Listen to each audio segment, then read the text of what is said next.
Boa tarde. Está começando agora o programa Hora do Campo, nesta sexta-feira, dia 18 de junho de 2021. Aqui quem fala é Fanuel Alves, estudante de Medicina Veterinária da Universidade Federal do Oeste da Bahia. Você está escutando A Hora do Campo, um oferecimento do Grupo de Estudos em Desenvolvimento Rural Sustentável da Universidade Federal do Oeste da Bahia.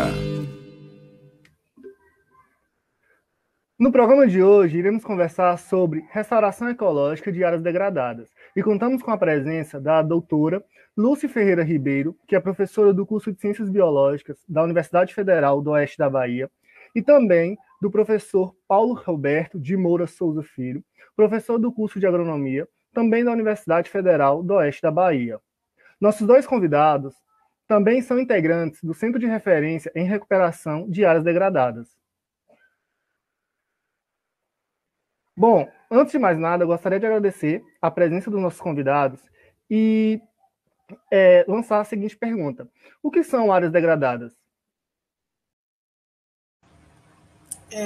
Boa noite, Fanuel. Boa tarde, Fanuel. Agradeço o convite, para a participação aqui na rádio.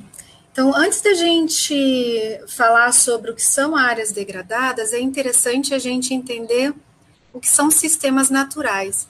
E aí eu vou tentar fazer um paralelo com coisas que a gente convive no dia a dia, né? Por exemplo, para um produtor rural, é fácil a gente olhar para uma plantação, uma cultura, e definir aquilo é um sistema agrícola. E aí a gente sabe quais são as partes necessárias para que aquele sistema funcione, ou seja, para que ele produza alimentos, né? No sistema natural a gente tem a mesma coisa, a gente tem partes que são a parte biológica, que é a biodiversidade, são os seres vivos que existem ali, mas a gente também tem aspectos relacionados a condições do solo, a condições do clima, da água, que interferem nesse sistema natural. Então, a degradação, ela seria qualquer interferência que tirasse uma característica básica desse sistema, né, que tornasse esse sistema diferente do que ele é. Então, se a gente pensar em uma retirada de madeira, que a gente chama de extrativismo madeireiro, se a gente pensa na retirada de maneira, por menor que seja, uma ou dois, né, espécies, foco, a gente já tem um processo de degradação. Se a gente tiver isso do ponto de vista de degradação com interferência do homem, quando o homem realiza, mas a gente pode ter degradação também a partir de eventos naturais, uma enchente, uma grande tempestade, uma influência de vento muito forte, de fogo, e aí a gente tem degradação do sistema, ou seja, aquele sistema funcionava de uma maneira, as características dele foram modificadas por um evento externo a ele, ou interferência humana, ou interferência natural. E aí a gente classifica esse sistema ou essa área como área degradada. Então, a gente tem que entender como funciona, né, esse sistema, saber que ele foi modificado e planejar uma intervenção para que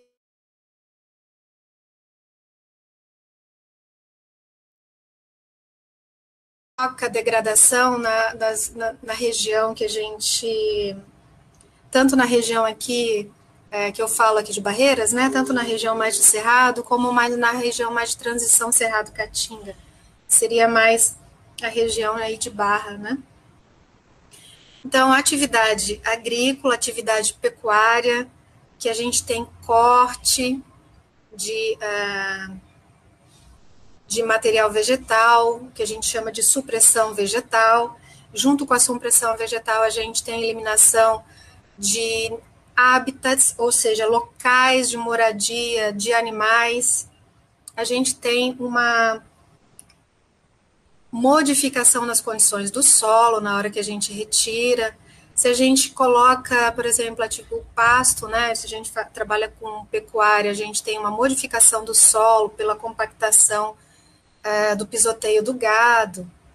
Então, a gente tem vários tipos de ações, aí dependendo da ação que existiu no sistema, que interferiu, que modificou o sistema, seja pecuária, seja agricultura convencional ou agricultura industrial, seja retirada de madeira, extrativismo de madeira ou de fruta, de semente, seja do que for, a gente tem que fazer uma avaliação sobre o que foi alterado no sistema, né? Qual é o problema de áreas degradadas? Por que a gente se preocupa? Por que o nosso foco é trabalhar com áreas degradadas? Porque quando a gente modifica um sistema, ele começa a funcionar de maneira diferente. Então, os serviços que ele oferecia anteriormente, por exemplo, um solo fértil, água, né, a manutenção, por exemplo, de rios, manutenção de nascentes, isso começa a gente começa a perder esses serviços que a gente chama de serviço ambiental, que é derivado da manutenção de sistemas naturais em funcionamento padrão, vamos dizer assim, né, em funcionamento normal, né, sem nenhuma interferência. Então, quando a gente tem uma interferência, a gente pode ter perda de água, perda de solo, a gente pode ter perda de agentes de polinização, ou seja, a gente pode perder insetos ou animais que geram um serviço de fertilização de plantas. Então, a gente tem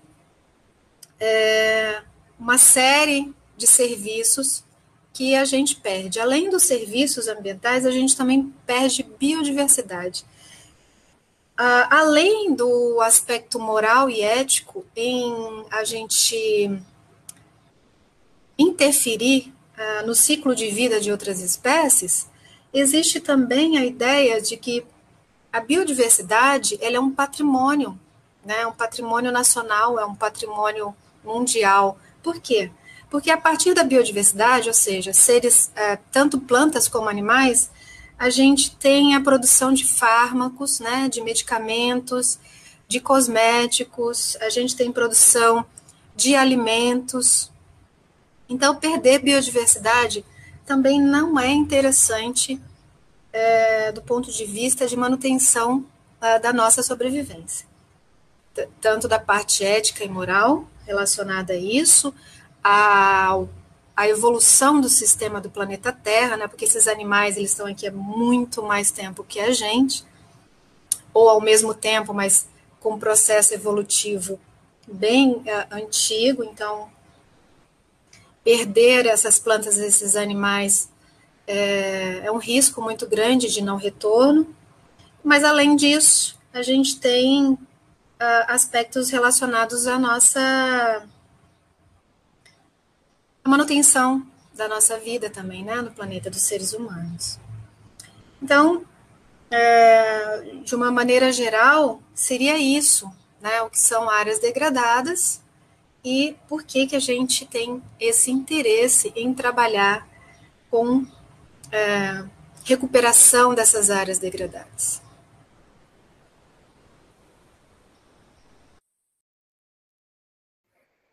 Obrigado, professora, pela excelente explicação. E nessa perspectiva, também gostaria de perguntar, o que é a restauração ecológica? Primeiramente, boa tarde a todos da Rádio Grande Rio FM, e gostaria de agradecer o espaço para a gente estar falando daqui de uma ideia, né, um conceito bastante interessante. A professora Lucy falou da questão dos impactos, né, causados por ações humanas, ações essas diversas, e o objetivo tanto é restabelecer as funções como a biodiversidade, como ela comentou. A restauração ecológica, o seu conceito básico está relacionado a metodologias e processos que ajudam o restabelecimento do ecossistema. que foi degradado, ou o retorno a condições próximas às condições anteriores, antes da degradação. Muitos locais, muitos ecossistemas, muitos contextos têm a capacidade de se recuperar naturalmente. Ou seja, dependendo do impacto, dependendo do como foi afetado, ele consegue minimizar ou diminuir esse dano, essa modificação, essa alteração. Ou seja, tem a capacidade de se reestabelecer. Mas, dependendo do impacto, dependendo do dano, da extração, da queima, do efeito ambiental que deu naquela área, por exemplo, uma queimada, se torna difícil esse retorno à condição inicial. Por quê? Perdeu espécies vegetais, sementes que estavam no solo, por exemplo, na queimada, ela morreu, né? A semente não consegue mais germinar. Bichos que trariam sementes, aves, morcegos, roedores, insetos também, numa queimada, por exemplo, pode desaparecer. A restauração ecológica busca restabelecer, busca trazer de novo e otimizar esses processos, esses animais, algumas espécies, ou todas as espécies originárias, para que acelere o aparecimento dessas espécies nativas, certo? Tanto plantas como animais.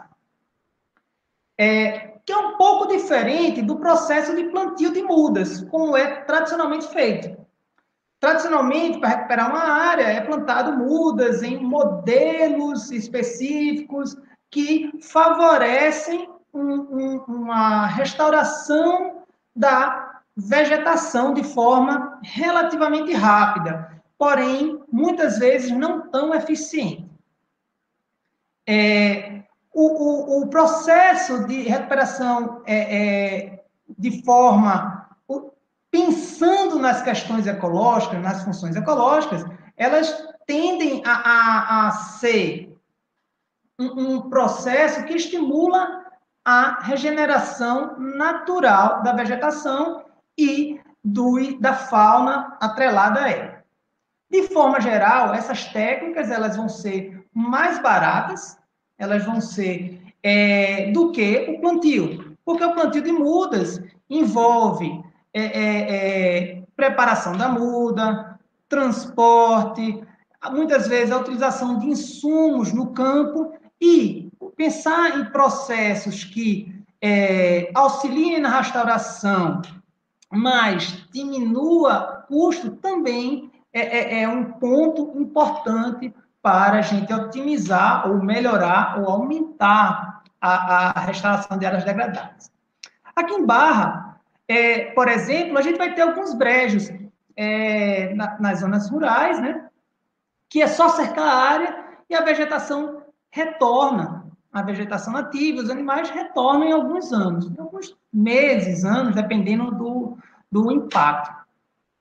Porém, a gente conhece alguns brejos que o dano ou a modificação foi tão grande que esses brejos secaram, certo? A gente não encontra mais nascentes, a gente não encontra mais a vegetação que tinha antes, ou seja, são áreas mais impactadas. E nessas áreas, a gente tem que fazer uma intervenção mais forte, uma intervenção mais intensa. Não é só cercar a área, por exemplo, porque só cercar vai demorar muito o processo de retorno da vegetação nativa. Assim, a técnica de restaurações ecológicas envolvem muitos processos que vão desde o plantio de mudas em locais específicos, vão para ideias que atrair dispersores de sementes, atrair pássaros, atrair morcegos e roedores, utilizando puleiros artificiais, ou, por exemplo, o acúmulo de galhos. Por exemplo, para atrair roedores, criar ambientes para animais que carregam insetos. Esses ambientes favorecem a chegada de sementes e a germinação delas.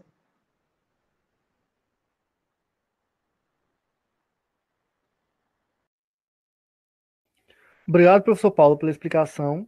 É muito importante saber o que é a restauração ecológica, também o que são essas áreas degradadas, né? E agora eu gostaria também de perguntar aos nossos convidados qual a importância desses processos para o meio ambiente. Então, quando a gente olha um sistema que está degradado,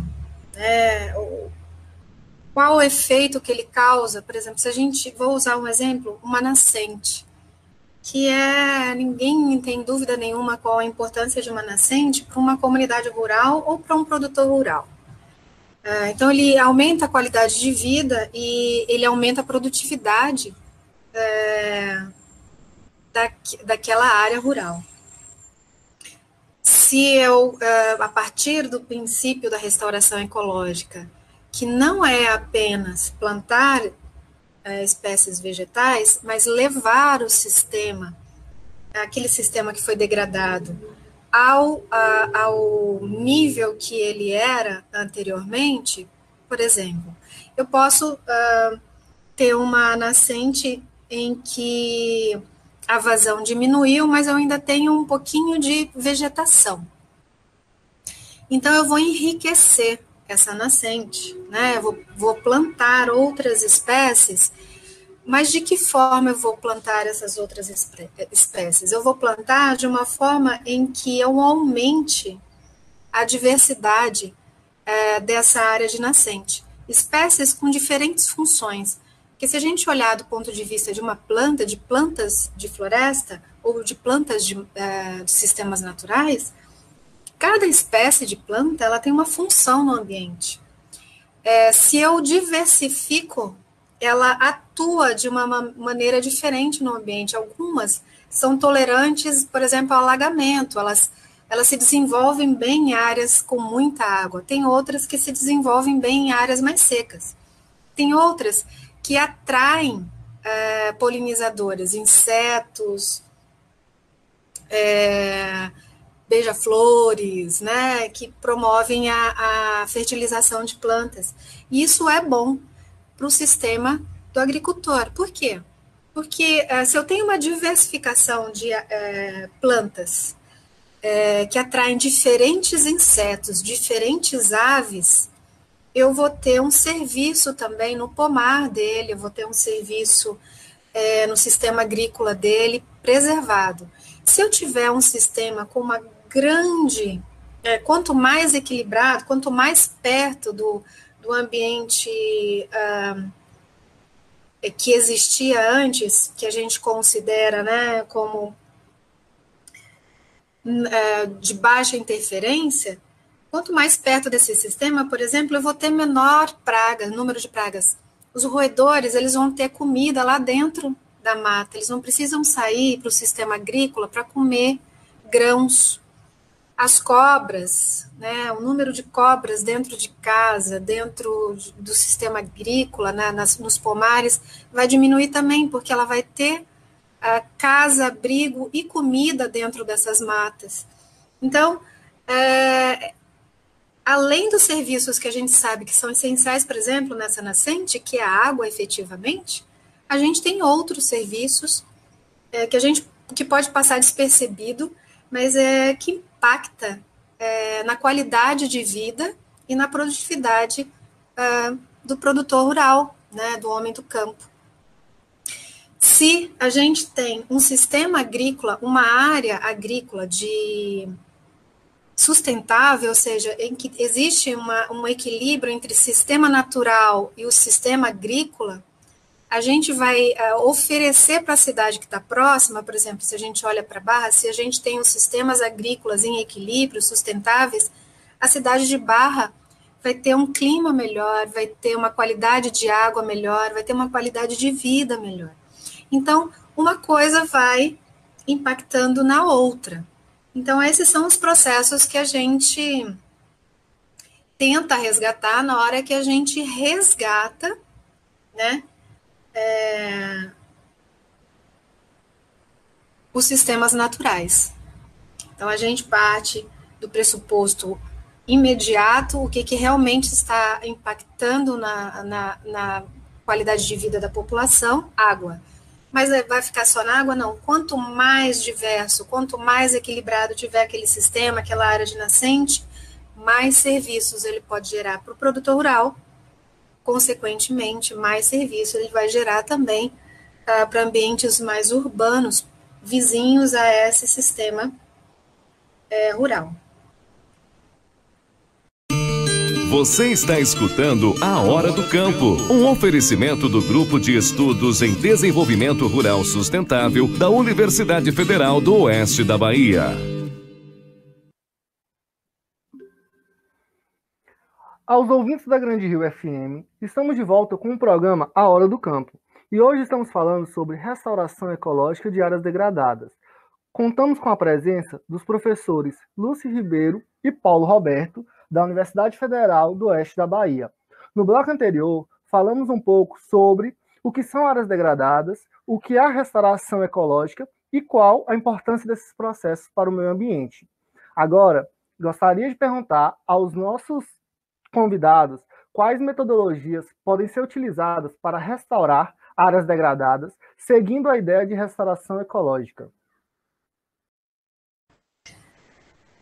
Fanuel, vou tentar fazer o gancho com as explicações que eu estava trazendo até o momento. Por exemplo, então a ideia da restauração ecológica é levar aquele sistema que teve uma interferência, que teve suas características alteradas, para de volta a funcionar como era antes, né? Então, além do plantio, a gente tem a preocupação com a restauração de todo o sistema, né, do solo, do clima, das interações entre organismos que existem ali dentro. Então,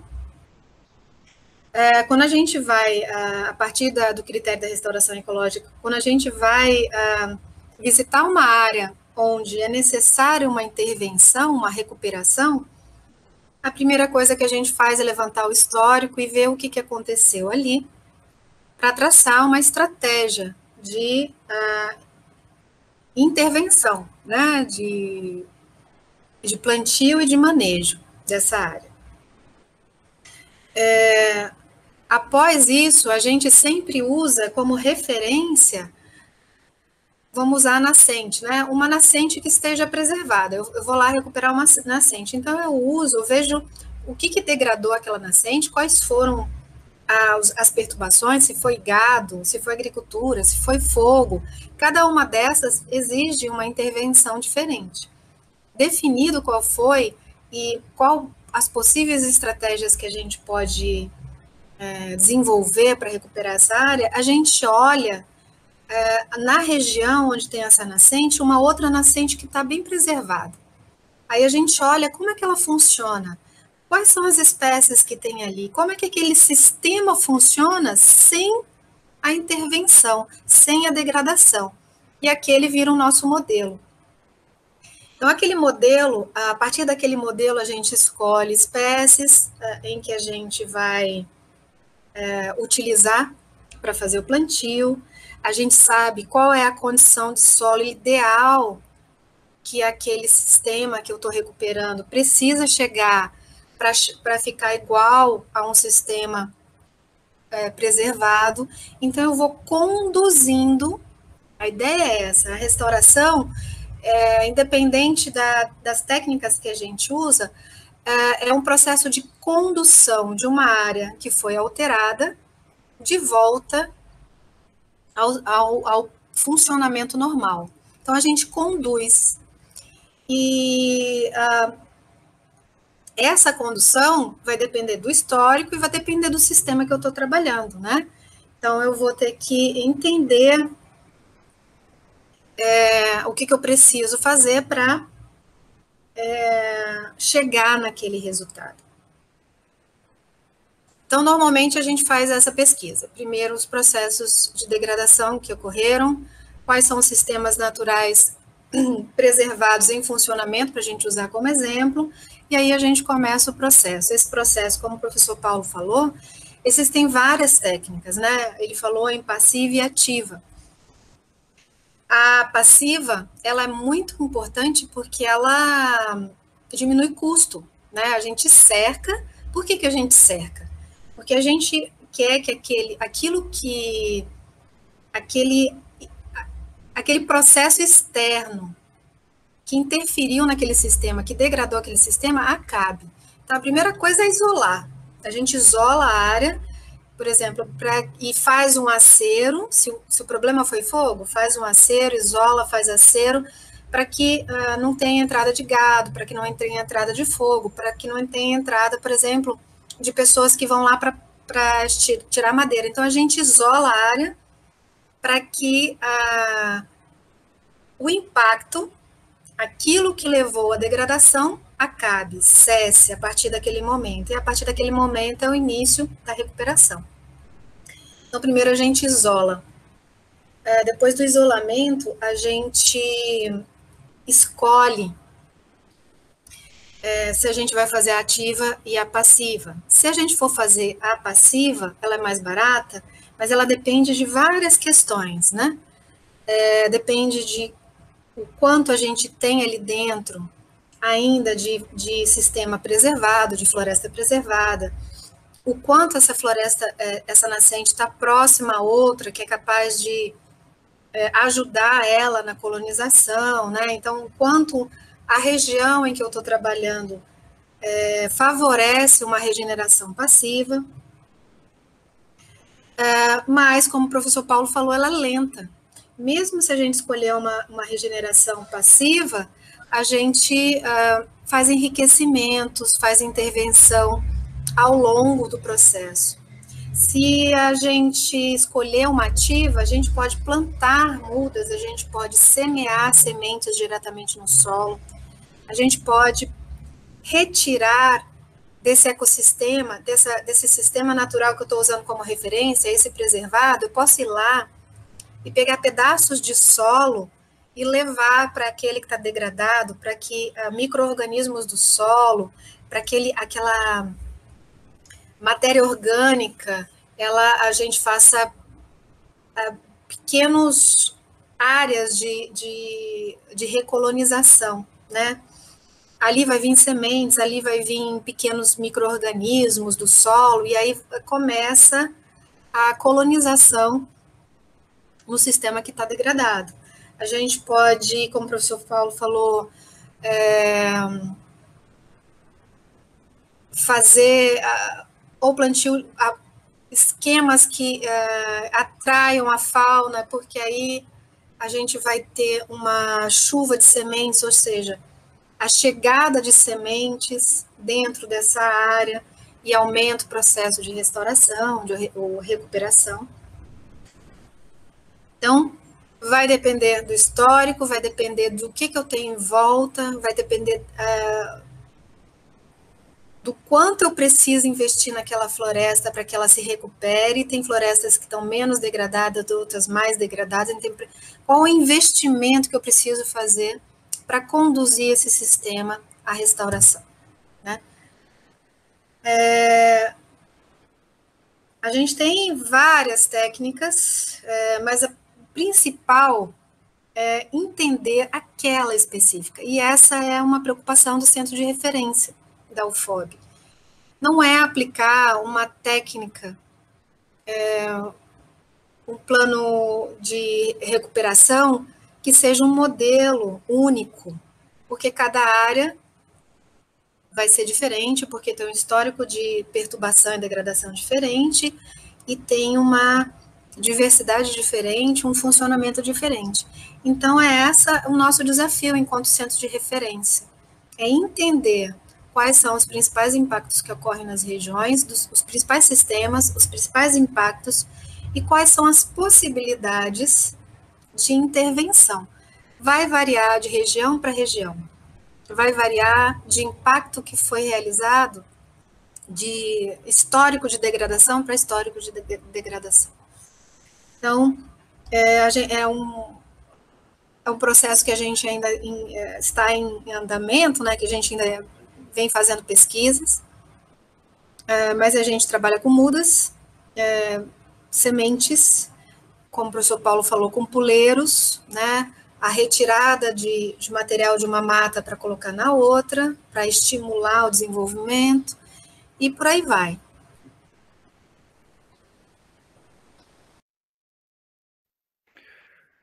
Quanto ao plantio de sementes e mudas, qual a importância dessas técnicas para a restauração?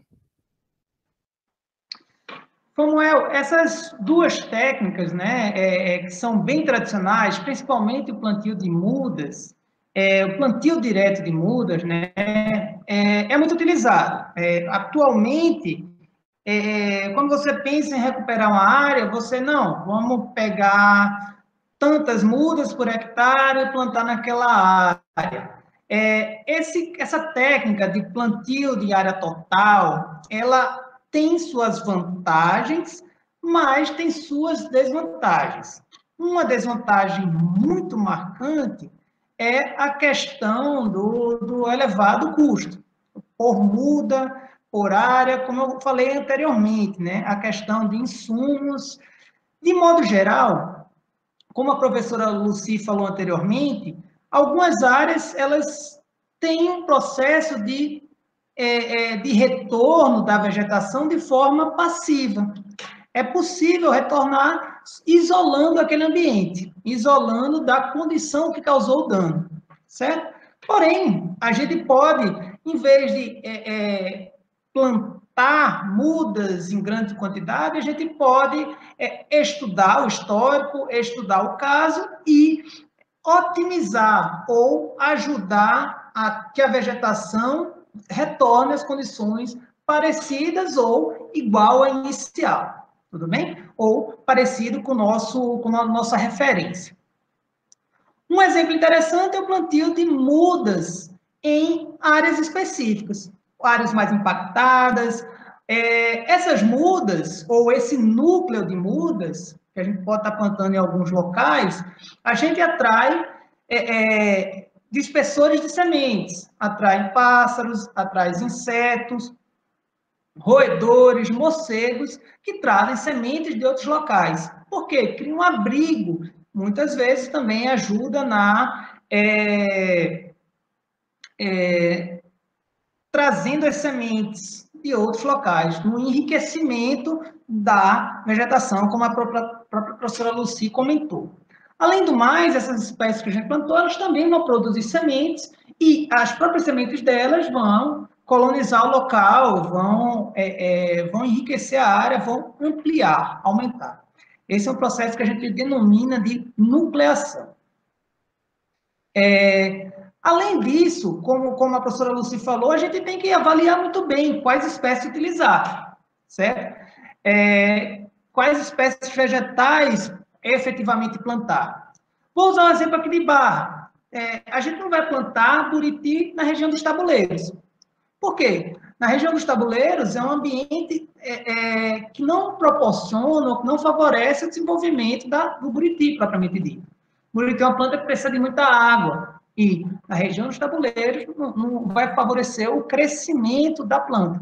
Do mesmo jeito que eu não vou pegar plantas, por exemplo, de pequizeiro, do pequi, e vou plantar próximo ao riacho, porque próximo ao riacho, o pequizeiro não se desenvolve bem no solo escuro, no barro que a gente vai encontrar perto das margens dos riachos, dos brejos.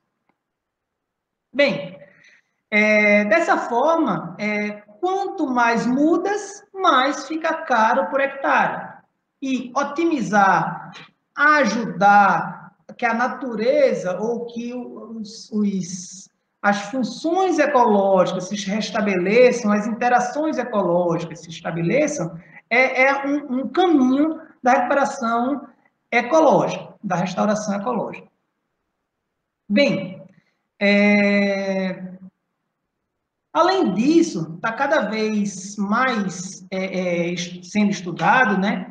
Não o plantio de mudas, mas também um processo ativo, a gente semear. ou jogar sementes de espécies nativas.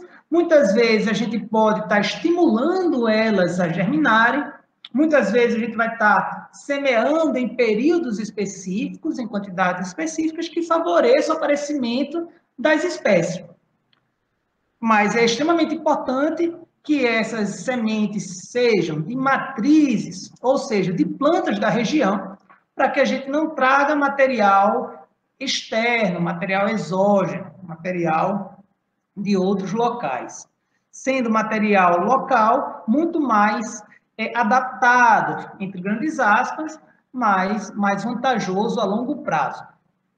Tudo bem? Ou seja, além das mudas, com plantio bem planejado, bem elaborado, analisando-se o histórico, comparando com áreas próximas, pode ser também utilizado a questão do plantio de sementes, que é diferente das mudas, também barato. É um processo que é só coletar as sementes, muitas vezes beneficiar, tratar e semear nessas áreas. Também tem que ser estudado, tem que ser trabalhado. Dessa forma, tanto as mudas como as sementes, que são as estruturas importantes para a reprodução vegetal, elas vão ser utilizadas para restauração dessas áreas, ou para ajudar ou facilitar a restauração dessas áreas.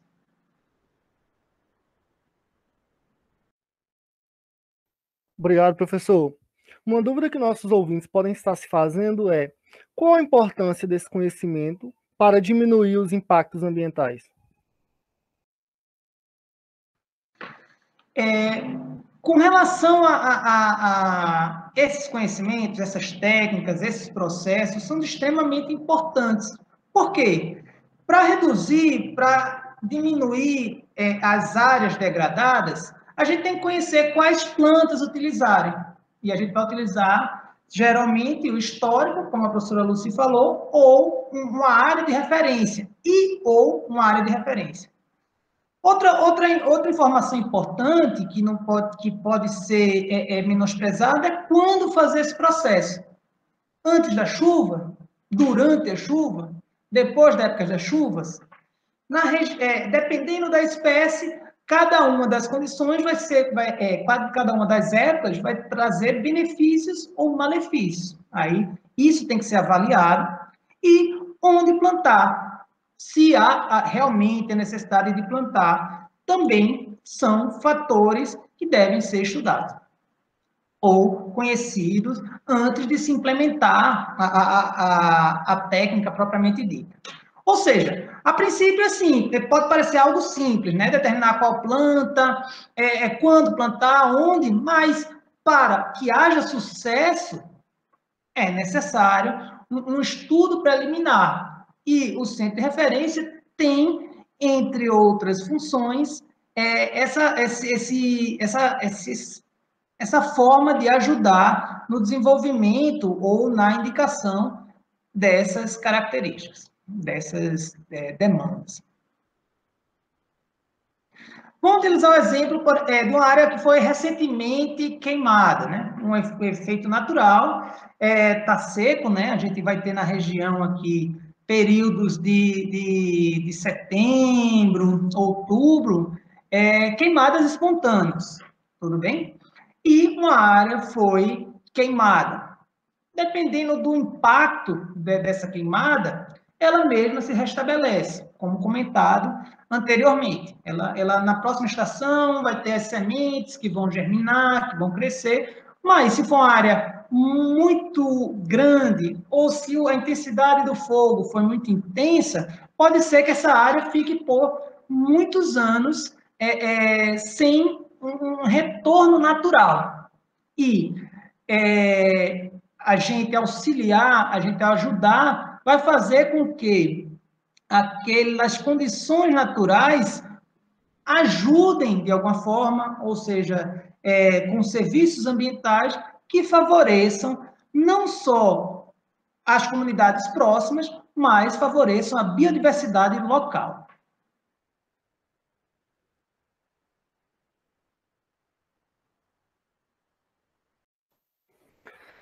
Bem, pessoal, já estamos chegando ao final do programa A Hora do Campo. Mais uma vez, gostaria de agradecer a presença dos professores da Universidade Federal do Oeste da Bahia, professora Lúcia Ferreira Ribeiro e o professor Paulo Roberto, desculpa, de Moura Souza Filho. Passo a palavra para os nossos convidados para darem o seu recado final com relação ao tema discutido no programa de hoje. Fanuel, eu gostaria de começar agradecendo a Grande Rio pela oportunidade desse contato direto com o produtor do campo, né? E salientar que assim, o CRAD, que é o Centro de Referência e Recuperação de Áreas Degradadas, ele também tem um apoio do Centro de Referência de Restauração Florestal. O CRAD é um projeto do governo federal, parceria entre a Codevasf e o Ministério do Meio Ambiente, e o Centro de Referência e Restauração Florestal, que é o CRRF, ele é uma iniciativa, um apoio, a gente tem um apoio do governo do Estado, da Secretaria Estadual do Meio Ambiente, e a nossa função é produzir técnicas para auxiliar o produtor rural a recuperar as suas áreas. Então, a gente se coloca aqui à disposição do produtor rural, que o importante é a gente entender o que é necessário ao produtor, o que ele precisa e quais são as áreas necessárias para que a sua área produtiva melhore, né, de qualidade, sua qualidade de vida e a sua produtividade melhore, e que ele também tenha um respaldo legal, né, de legalização da sua propriedade. Então, a gente atua nessas áreas, tanto de auxílio no aumento das condições da qualidade de vida do produtor rural, dos serviços ambientais para a produtividade, quanto para essa adequação ambiental do produtor. E aí a gente faz uma avaliação mais direta, mais localizada por região. Então, colocar à disposição o CRAD, o CRRF, quem tiver interesse em entrar em contato, tirar dúvidas, entrar em contato com a Grande Rio, com as pessoas ligadas à Hora do Campo, que aí essa informação chega até o centro de referências. E agradecer mais uma vez o convite e a oportunidade de conversar com o produtor rural.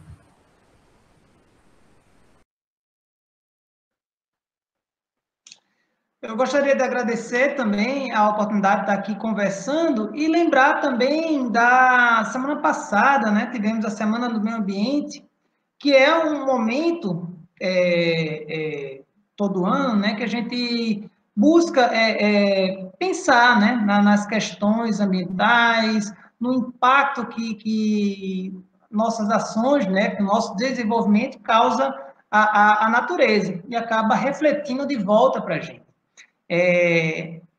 A tendência é que a gente pense cada vez mais, ou que seja demandado cada vez mais, nessa proposta de restauração, nessa proposta de recuperação de áreas que foram impactadas. E o nosso efeito para a natureza, né? Nosso efeito para o meio ambiente, o que é que a gente está causando nele. Porque só pensando nessas condições, só pensando no que a gente está fazendo, é que a gente consegue pensar a longo prazo, o que a gente vai deixar para os nossos descendentes e assim por diante. Mais uma vez, agradeço a oportunidade e boa sexta-feira a todos os ouvintes. Então, pessoal, chegamos ao final de mais um programa A Hora do Campo. Agradecemos ao senhor Arquimedes, presidente da Grande Rio FM, e Chiquinho pelo apoio ao nosso projeto. Eu, Fanuel Alves, me despeço de vocês e os convido para ouvir nosso próximo programa, que ocorrerá dia 9 de julho, com o tema Cuidados Iniciais com Leitões após o Nascimento.